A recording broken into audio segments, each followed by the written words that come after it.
It says it's live on my screen. It's now live. Hello, hello, hello! I am so happy for you guys to join me today. This is so exciting. Happy Thursday. I got a special treat today. This is going to be so much fun. I have Shivan Sarna in the house. Woohoo! She is a yoga instructor, successful TV host, and now passionate of all things SIBO and IBS. So this is going to be so much fun because she's got this amazing docu-series coming out soon. 9 hours of mind-blowing, exciting information of all things gut, right? We can say right. So this is super, super, super exciting. Thank you so much, Shivan, for joining me today. Are you kidding? It's an honor to be here. Hi, everybody. Back together again. Yay! I know we had her on my podcast recently, and now we're here to discuss a little bit more. So you had been diagnosed with small intestinal bacterial overgrowth in 2015. And I think since then you've made it your life's mission and passion to get your life back. Is that correct? It is correct. And also to help other people get their lives back, because it was so hard for me to do it. And if it was hard for me, I know it's been hard for other people too. Oh my gosh. So please, please, please, please, I want to hear this health journey, because seriously, from like yoga instructor to TV host, and then doing SIBO SOS, and now docu-series. Oh my gosh. One, when do you have time to sleep? And two, please tell us how this journey started, because this is really exciting. Well, I'm so honored to share this with you. And I just want everyone to see if they can relate to anything that I'm going to say, like bloating, constipation, diarrhea, alternating diarrhea, constipation, all that fun stuff that no one likes to talk about. And it's uncomfortable, and you're like at a friend's house and you're worried, do they have a lock on the door in their powder room? What if they don't have enough toilet paper? I mean, it's very personal, obviously. But while I'm not the person to like walk around with a, poop emoji hat, I do like to, it's all good. I'm all for it. I'm all for it. I do want to bring up the conversation. For example, I sat with my nail tech for 2 years, getting my nails done every, couple of weeks. And we never talked about it. And then I finally started talking about it, and we were like, had so much in common. And she's my girlfriend. Like, we just weren't talking about it. So I'm talking about it. And, if you have digestive issues and you don't have a name for the condition, it may very well be irritable bowel syndrome, not a sexy term, or small intestine bacterial overgrowth, as you said, also not a sexy term, but it's the number one underlying cause of IBS. And 1 billion people are impacted by this. It's the number one gut disorder in the world, as you know.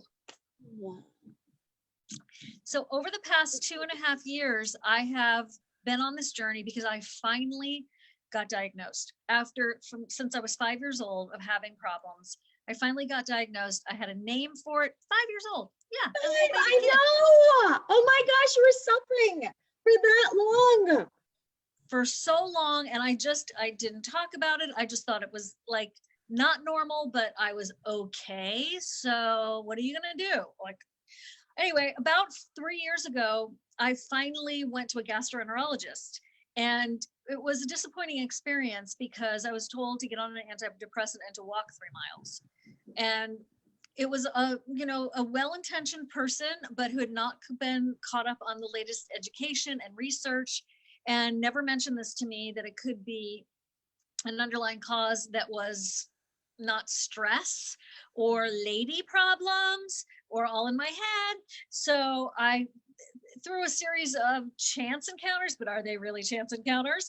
I got a SIBO breath test, got a wrong diagnosis, wasted another 18 months, very frustrating, very expensive, 2 colonoscopies, in very close succession, because I was sure he was going to find stomach cancer, or it's not even stomach cancer. Like, that's how I was just like, there's got to be something wrong. You got to find a tumor or something. Something is wrong. I thought he was going to find colon cancer, and thank God he didn't, but he also found nothing. So I did the breath test. I got the right results. Lo and behold, it's something called SIBO.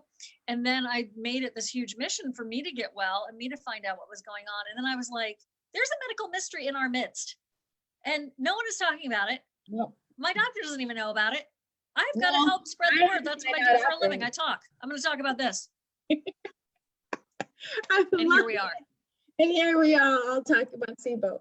But what symptoms? I mean, I deal with a lot of moms and young kids. And what were the symptoms that you were experiencing about? I was definitely experiencing like weird patterns, but what was so frustrating, that's frustrating, don't get me wrong, but it's private. It's fairly private, right? Mm-hmm. The bloating was so bad. People would, so I'm a TV host. I'm here at the studio right now, as a matter of fact. That's why this room looks kind of strange. It's a green room. But people were writing in on my Facebook page going, "Oh, when are you expecting? You're glowing." Oh no. Oh my gosh. I'm like, okay. Not all, like all the Spanx and all the shapewear in the world were not helping me. And even if you do put it on and it feels like you look okay, it's very, very uncomfortable because you have all this like bloat against the shapewear. So when I finally found out about it and I got tested with not just the SIBO breath test, which I'll explain, but also a antibody test to show that I had food poisoning that caused my antibodies to slow my migrating motor complex. I now do a prokinetic, which helps the migrating motor complex, which is a form of peristalsis, and gets the cleaning wave of the small intestine cleaning so the remnant bacteria after a meal is swept out. And you know what also was really interesting is that I have a college degree. I was a yoga teacher for 10 years. I'm, pretty savvy. I've been into natural health since I was 14, but I really didn't know the difference between the ileocecal valve, the small intestine, the large intestine. What did the gallbladder really do? So I've been educating myself and then patient to patient educating people, and then also having special master classes and, conference, basically like doing a medical conference over a year that you didn't have to leave the house to go to. And as a patient, you can attend. And while I was doing it, I'm like, I need to take this bigger. The more I started talking about it, the more I realized I got to get this thing worldwide. So I decided to do a docuseries. Can I just say to anybody who's watching, don't do a docuseries. Oh, really? Don't do it. It's so much work. It's a labor of love. But what I did was I took these 200 hours of interviews I did, and I put snippets together and told a story in 9 one-hour episodes about underlying cause, food, diet, myths, cutting edge treatment, prevention. And so it's telling a story of you as a patient, and practitioners can learn from this too, and the journey and things you need to know so that you can help your healthcare practitioners, as well as some DIY, to find out what you have going on and how you can help yourself get through the day. And if not resolve it, certainly manage it. And managing, as you know, a chronic condition can make you feel 100% better than Absolutely. an unmanaged chronic condition, Absolutely. even if you don't get a cure. Absolutely, absolutely, absolutely. Wow, what a journey. Because that is where you were to where you are now and what you're doing with the docuseries. But let's go back, especially we have a lot more people on today right now. Could we go back? Hi, everybody. I've already shared all of Shivan's information. I've shared it to a couple Facebook groups, so I'm hoping to even catch even more people on. So this is super exciting because I have a treat for you guys today. For people who are just jumping on, we're talking to the one and only Shivan Sarna, who is doing so much in the world to really make an impact, specifically with dealing with something that she had dealt with very early on, stage 5. And that was something called small intestinal bacterial overgrowth. So can we just do a quick recap again of what exactly SIBO is, how to recognize it correctly, how to treat correctly, and like more so then people can figure out, okay, this is what I need to do. This is what I think I have. And this is how I'm going to talk to my doctor about it. Perfect. So small intestine bacterial overgrowth is when the bacteria from your large intestine, well, we typically call that the colon, right? But microbiome, that's what we refer to, even though you have microbiomes all over your body. When that bacteria ends up in the small intestine, which is what you eat food and it goes into the small intestine, your body absorbs that nutrition, and then anything that's left over, that goes into the colon and the poop chute, right? Mm-hmm. So the small intestine, when the bacteria hangs out there, or when there's a backwash from the large intestine to the small intestine, there are a variety of reasons, which I'll quickly touch on. It's like a petri dish, or like think of a microbrewery, and that bacteria ferments, and then that bacteria farts out methane or hydrogen or hydrogen sulfide. Think of cows out in the field. We've got a methane problem on the planet. It's because they're farting it out. Sorry, but it's true. So what happens is when that bacteria in your small intestine overgrows, it robs your body of nutrition. It's emitting all this gas. So it is actually causing you to bloat. That's what makes you bloat. So you can, what happened for me is like, I started thinking, I've got to do fiber. Well, guess what? I got bloated like crazy. I'm going to do apple. Apple a day keeps the doctor away. It's high FODMAP, which is a kind of fibrous food that bacteria loves. Got bloated. I would do apple juice. I would start juicing. Now, I love juice, but you have to do it in small quantities, and it has to be the right juice because you have to really figure out a diet that works for you. It's a low fermentation diet. Think about it. That bacteria is fermenting your food. You want a low fermentation diet. And the diet will, and you're going to ask this in a little bit in your brain. You're going to be like, okay, can I fix it with diet? It can actually help you with your symptoms, but you can't cure SIBO with diet. There are ways with herbals as well as antibiotics, which I know we're like, antibiotics can save your life, but they scare me. Absolutely. Understood. We understand that. There's a very specific antibiotic that stays in that small intestine, that has wonderful studies behind it. And also something that I like to just bust myths as we go. It might not be one round of antibiotics. You might have to do multiple rounds to reduce the gas load, meaning the bacterial load. Okay. So you do a breath test to find out if you have SIBO. Keeping in mind, SIBO is the #1 underlying cause of IBS. And then you can treat it with these antibacterials or antimicrobials, the herbs, or something called the elemental diet, which is a liquid diet that tastes terrible, and but doesn't feed the bacteria, just feeds you. And then after your treatment, you retest, see where your levels are, see if you've killed enough of the bacteria, and then you can use something called a prokinetic, which is a very specific drug or herb that helps that migrating motor complex to move and sweep out, like the crumb sweeper, peristalsis of the small intestine. Whew. That was it really fast. Wow, amazing, amazing, amazing. And then so there's you were saying how many million people have SIBO? So IBS and SIBO, it's a billion. It's a billion. Billion. Yeah. Yeah. And a lot of people, this is really important. A lot of people don't realize that they have it. So I would work out, right? And I would lift up my shirt just to show my tummy to my trainer, and I would poke at it. I'd be like, boinga, boinga, boinga. I'm like, dude, I'm sitting here sweating.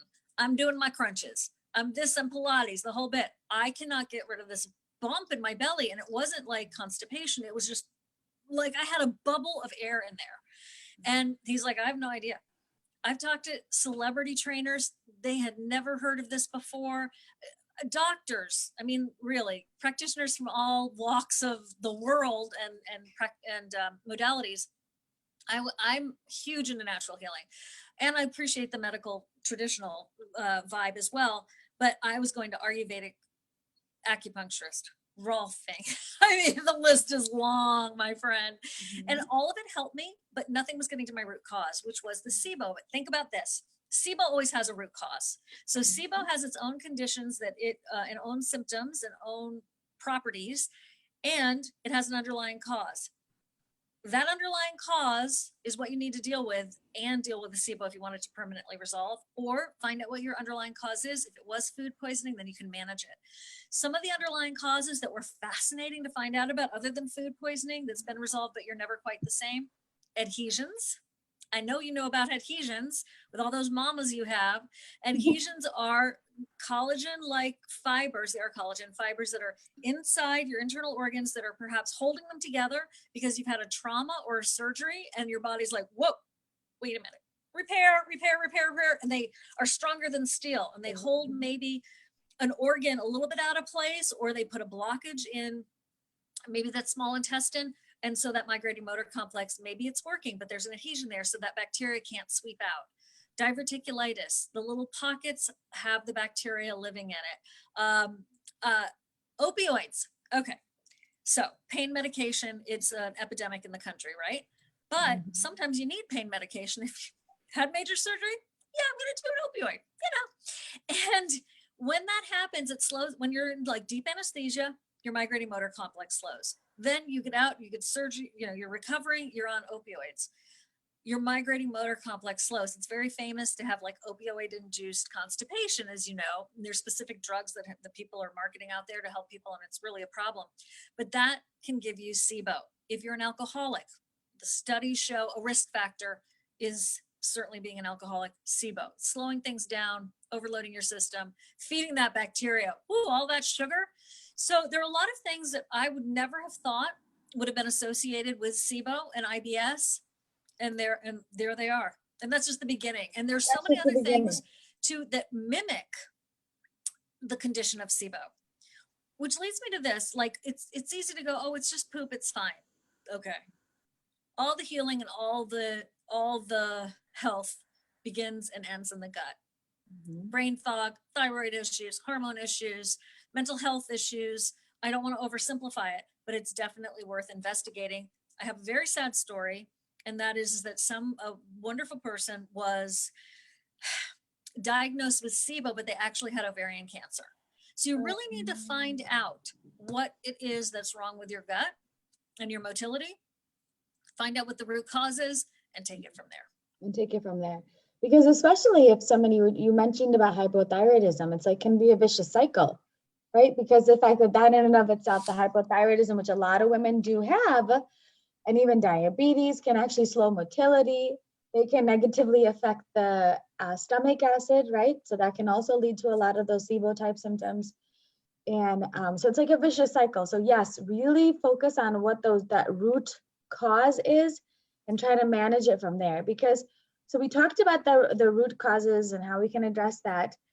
But because this like SIBO can also not even just affect the gut, right? Because it can affect your hormones and brain health. Can we dive in a little bit about that? Because that's so crazy. There's something called LPS, which is lipopolysaccharide. Woo! And it's what these bacteria release. Mm-hmm. And it's like it can give you brain fog. Look, I'm not giving you and quoting all the like studies and stuff. I'm just telling you from my experience and what people are researching and looking into. But I actually had this experience that so scared me, doctor. And it was when it was a random afternoon and I was slurring my words. My husband was asking me a question and I literally like could not form words. Now that's very scary because professionally of what I do as a TV host, but just like as a human being, like slurring your words. What is going on here? I know. I can't even imagine. It was terrifying.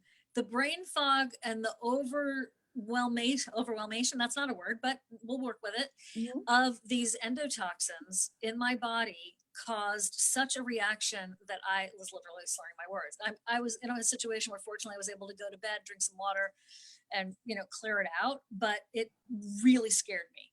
And this is that's a really over exaggerated example of brain fog. Look, brain fog is real. And that's an example of what SIBO can do. SIBO can also contribute to low ferritin levels. Some people think there's a relationship between the bacteria in the small intestine and your iron levels. B12 can be impacted. There's just a lot of different implications. So it's not just like, oh, I'm going to take a laxative. Oh, I'm going to take some Malox. I was on Malox for 10 years, Nexium for 7. Wow. As a young woman. Right. So this is going way, I'm still young. Don't get me wrong. Yes. But beautiful, young and beautiful. I'm just saying it's been a lifelong struggle. And at some point it got really, really bad. And that's what finally made me go to the gastroenterologist, which was very disappointing because it wasn't a rewarding experience. Mm-hmm. But once I started thinking about it, a friend of mine was like, oh, I'm going to a gastroenterologist. He's like a medical detective. He sat with me for 2 hours. I'm like, that's a guy I need to go talk to. And that gentleman, Michael Schulman here in Largo, Florida, he sat with me for 3 hours in our first appointment, bless his heart. And he has been helping me along with Dr. Allison Seebecker and all of the experts I've been lucky enough to meet and talk to. We found out I have old Lyme, Epstein-Barr virus, which most people have, mold exposure. I mean, the list is long and ugly. But I'm so much better because now I know. And so sometimes taking on a project of one's health is very intimidating, as I know we can all relate. And there's lots of things that go through our heads. It's going to be expensive. It's going to take time. If I get well, what else will be expected of me? I mean, there's a lot of stuff. How long am I going to go on like this? I can't go on like this. And the thoughts just, keep going, and it gets really emotional and very confrontational in some ways. And I was very confronted. I was like, I'm going to take this on. And I just psychically and spiritually knew that it was a really big project. And I had to really gather myself, but I was like, you know what? I don't want to live like this anymore. So whatever comes my way, God and the angels are going to help me figure it out along with my hard work. And here we are today. And I swore to myself, if I found out what was going on, like legitimately, like really figured it out, I would not let my situation be wasted. And I would make sure I would educate as many people as possible. Wow. So then you had a slew of blood tests. And like we talk about quickly just the testing that you had done. Yes. Yes, because that's something that can, is a little crazy because you have to, before you go on all these antibiotics and things like that, testing is a must, right? I think 100%. Mm-hmm. Because what if it isn't SIBO, guys? What if it's something else and it's more serious? You really need to know. And if you test, So there's a breath test that you can take. And I'm going to say favorite lab, because they've had such a great contribution to my work in terms of support. Aero Diagnostics Labs, they're out of Massachusetts. Gary Stapleton's super generous. He runs that lab, family-owned business. And he'll even talk to you if you didn't get your lab test there. Aero Diagnostic Labs out of Massachusetts. So you do a breath test. You drink this stuff that's lactulose. It's a sugar that feeds the bacteria. They love it. You have previously done a 12-hour fast, prior to that a special diet that wasn't feeding the bacteria. Then you drink this stuff and you breathe into a test tube every 20 minutes for 3 hours. And what happens is they can tell all that bacteria is releasing that hydrogen, that methane, and they're working on a test for hydrogen sulfide, which is another type of SIBO gas. Then they can tell you have methane, you have hydrogen. Methane producers cause constipation and mixed constipation diarrhea. And then hydrogen producers give you diarrhea. Okay, you know what it is. Now you can treat. I'm going to tell you about another test in a second, but you could treat with the herbals, you could treat with the antibiotics, you could treat with the elemental diet. There's another test that some people like to do first, and that is the IBS SMART test, which is a test developed by Dr. Mark Pimentel out of Cedars-Sinai. It's the second generation, and it will tell you whether or not you have the antibodies that are confusing that migrating motor complex and causing slow motility, and it's from food poisoning. So if you've ever had a dinner or a lunch or whatever, everyone's sitting at the same table, everyone had the same food, you walk away with food poisoning, everyone else is fine. You're like, how is that possible? Well, it could be that the more food poisoning you have, the more susceptible you are to food poisoning. So that's another telltale sign. And if you get this test and you find out that indeed you do have these antibodies, you now can say your IBS is from food poisoning. We don't have to worry about all this other stuff. We can now straight and narrow, get that SIBO breath test, find out what your levels are, find out what kind of bacteria you have, and treat. And treat accordingly. Excellent. Well, let's get into that treatment option. Let's talk about the elemental diet and some of the treatment options. I would love to hear more about that. The elemental diet is made up of amino acids. And some amino acids are sweet and some taste disgusting. And so they put together this formula. It's called the elemental diet. And it was actually originally designed for feeding tubes. It's nutrition that goes right into your body. Your body absorbs it. It doesn't even hit the intestine. So it doesn't even get a chance to feed that bacteria. Ultimately, the elemental diet starves that bacteria. So it's killing through starvation of that bacteria, but you still are nourished. And it's now available in other forms. You could make it yourself. There's a Nestle's Vivanex, which had a lot of like allergen producing allergens, I should say, allergy producing ingredients. There's a company called Integrative Therapeutics, and they have a physician's formula of the elemental diet. You can get that through your doctors and your nutritionists. And then Michael Ruscio has a semi-elemental diet called Elemental Heal, which people have had really good results with. And they taste like super sweet, like milkshake or protein powders. Not bad. It's better than the other kind. And you do this for 14 to 17 days. and you have to make sure you're getting enough calories by doing enough servings. And I suggest drinking it through a straw and making sure it's cold. Those are some tips for you. And definitely working with your provider. And then you retest right away. That's the other thing that's really interesting. Timing of the testing is super important. Once you do a treatment, test right away so you can see how much progress you made. And let's say nothing changes. Let's say you do the test and nothing's changed. Maybe you need to do another round. Hopefully the levels have come down, but you may still need to do another round. Maybe you switch to the herbals or the antibiotics. And the herbals are a variety of maybe combinations: oregano oil, Candibactin AR, Candibactin BR. These are names of brands within brands. There is neem, that is a great support to whatever it is you choose to do. I like Ayush herbs for that. And then also Biocidin from our friends at Biobotanicals. I just love you, Rachel Fresco. I just got some. So there's a lot of different herbal formulations that have a lot of great history and context behind them. And then here comes the controversy, but it's actually really got great science behind it. And that is a drug called rifaximin. The treatment that if you had traveler's diarrhea, they would give you. It's to help with the E. coli. That's an example of one of the bacteria that it impacts, but also the brand name is Xifaxan. It's made by Salix. And they have coupons. If your insurance doesn't cover it enough, it can be a very expensive drug. So be sure to check out their coupons. And you do that. And you do that if you have hydrogen producing bacteria. You can also combine it with a couple of other antibiotics that are fully systemic: Flagyl, neomycin, and those will help you if you have, combined with rifaximin, the methane producers. Here's the deal. The rifaximin, Xifaxan, it stays in the small intestine, and they've shown that in studies. So at first I was like, I don't want to do an antibiotic. That scares me. I don't want a yeast infection. I don't want to, I don't want to mess up my microbiome. And they did find, thank goodness, that it stays in your small intestine where it really needs to be being put to work. Excellent, excellent, excellent, excellent. Yes. So important. Again, find out the root cause, figure out, which type of SIBO you have, and then treat accordingly with diet, elemental diet.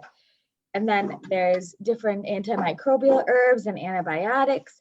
But I know a lot of questions that my following might have is that there are other diets out there. Could those also benefit? Like there's like the paleo diet, there's the low FODMAPs diet, there's specific carbohydrate diet, there's GAPS diet. I put a lot of my patients on like the GAPS diet, the introduction diet. Now, what is your expertise say about any of those? So I'm a patient just like all of your followers, but my experience and learning from all of the experts that I interviewed, and certainly, the diets I've tried, there's something called the SIBO specific food guide that Dr. Allison C. Becker pulled together. And that's a combination of all of those diets. Yeah, it's beautiful. It's on her website, SIBOinfo.com. It's free. Yeah. And there are columns in, red, green, and yellow. And this is a diet that is low fermentation.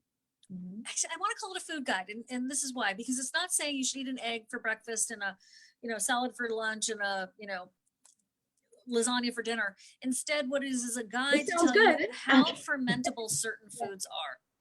And this is also where portion control really comes in handy, because actually essential, because let's say you have an avocado, good fats, right? Great. We love avocados. If you have an avocado, chances are, and you've got IBS, SIBO, you will bloat. It will cause a reaction because of the FODMAPs. Low FODMAPs is what people want if you have this condition. And it is a short-term diet. It's not long-term, because you want to keep the good stuff going on in your microbiome. But this is a way you can control your symptoms and can give your body a chance to get some of that healing done when you're doing these treatments, in combination. It's like a protocol or a flow. But what happens is that it's like not fermented, fermented. It goes over a threshold, and that low FODMAP becomes high FODMAP. So portions really, really count. For me in the beginning, I was like, oh, this whatever the food was. Let's say it was a carrot. This carrot is low FODMAP. Well, and I would eat like, 3 cups of it because I was so excited I would eat a food that was like on the list. So then, oh wait, read that portion again, Shivan. The portions really matter. And so it controls your symptoms because it controls how much gas is getting spewed by the bacteria. Absolutely. And again, I'll leave it at that. It's more complicated than that, but yeah. Oh no, you did beautifully. Thank you so much. Because again, I know we hear a lot about fermented vegetables or fermented foods. That's something that you really want to be conscious about, especially when you're suspected to even have SIBO, because remember, that's bacteria, that's like basically you're feeding all the bacteria, no matter where it is. So that can actually make your symptoms worse, along with different types of supplements, which are like probiotics. Again, I recommend using spore-forming probiotics. Is that what if we do a probiotic? Because there are things, again, prebiotics and probiotics, you just want to be cautious with and talk to your primary care. Yeah, and starting slow, like even sprinkling just a little bit on your food. And to your point, not everyone does well with probiotics because I think from my observation, it has to do with your underlying cause. Like if you have an adhesion that's slowing that migrating motor complex and you put more bacteria in there, it can sometimes flare you. Other people I've talked to love it. They get on Saccharomyces boulardii and it's like their life has changed for the better. They get on Just Thrive or they get on Megaspore, the spore producers, and they're like, woohoo, life is good. They do 24-hour yogurt and, the clouds part. So it is something you need to be really careful with, and you do need to experiment. It could be your answer, but you need to listen to your body. Absolutely. Absolutely. Absolutely. And then for treatment options, like let's say if somebody, we got tested, we are on the diet, now we want to first go towards the antimicrobial herbs. How long and how often do people stay on those for? Because it's not like, oh, you take it once and you're done. I wish. That's a good question. Really? That's a great question. For example, like oil of oregano is really well used, and biocidin. And there's so many different types of herbs out there, but how long do you recommend people? What have you heard from the experts about that treatment, especially when somebody's trying the antimicrobial herbs? Right. It usually takes twice as long as the antibiotic. So the first round of that antibiotic is usually 2 weeks. For the antimicrobials, the herbals, they usually find they get a similar, if not slightly better result over 4 weeks. And there's also nothing wrong with doing take all those for 4 weeks, like oil of oregano. People are like, oh my gosh, don't go more than 10 days, but 4 weeks.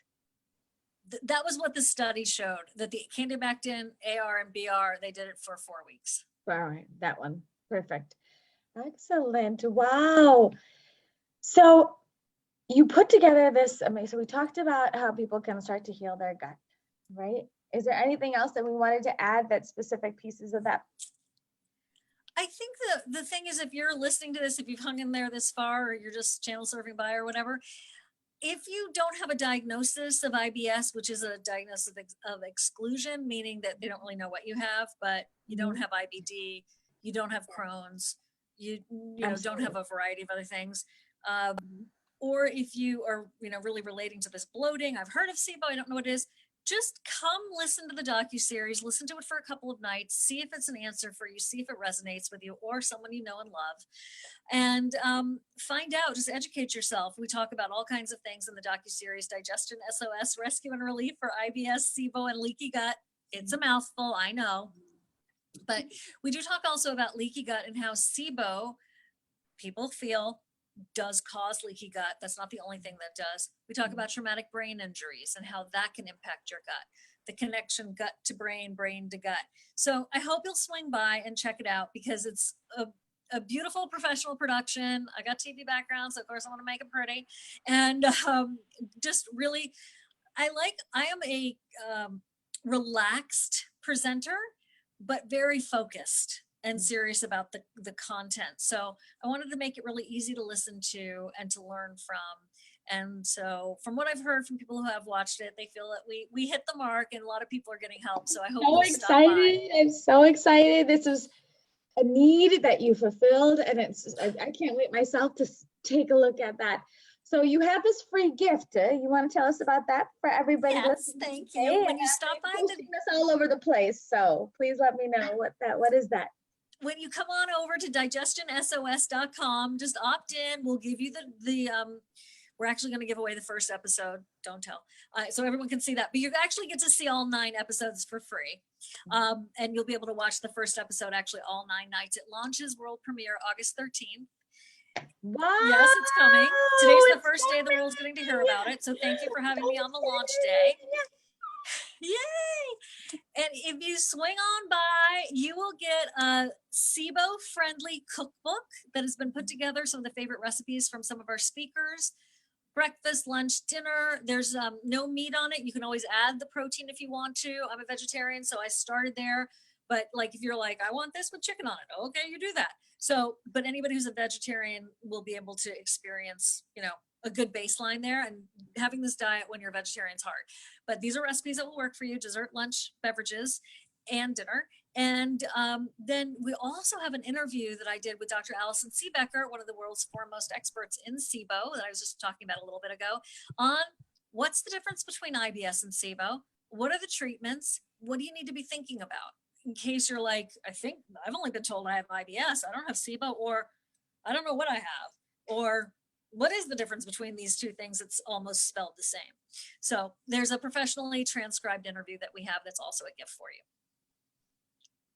Oh my gosh, there's so many amazing things. We're getting lots of heart love. Love, love, love. Yay. I think we've answered some of those questions that we've gone through. So thank you so much to Shivan. So you guys, you heard, I put the links down below. We have this amazing must-watch docuseries that's coming on August 13th, and you can see these things for free for a limited time. Send this to all your friends and your family so we can truly, truly understand the root cause of why you are feeling like you're maybe 7 months pregnant, but you're not. Thank you guys. Have a phenomenal day. Thank you. And please check out, thank you again, Shivan, for coming on today. Oh, thank you. Again, all her links are down below. And again, if you have any questions, we'll both be on this page to really answer all of that. So I can't wait. Mwah. Thanks, guys.